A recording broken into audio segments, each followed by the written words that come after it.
Au Niger, les autorités multiplient les campagnes de sensibilisation auprès de la population. Les mesures de prévention ont été renforcées alors que le pays compte déjà plus de 755 cas.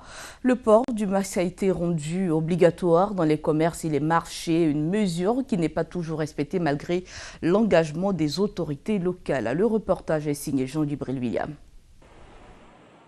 Commerçants et automobilistes ont été les principales cibles de la campagne de sensibilisation entamée par la mairie de Niamey.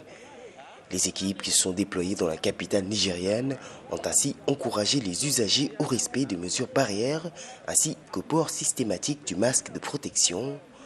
L'occasion également d'effectuer un état des lieux.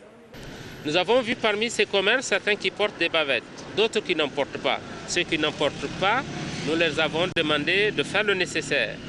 Nous les avons demandé au commerce d'apporter un concours au gouvernement, à tous les efforts. C'est quoi ce concours? Ce concours, c'est effectivement le dispositif de lavage de main.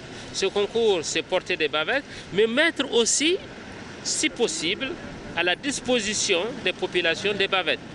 Outre la sensibilisation, ce sont plusieurs centaines de bavettes qui ont été distribuées sur la chaussée ainsi que dans les marchés.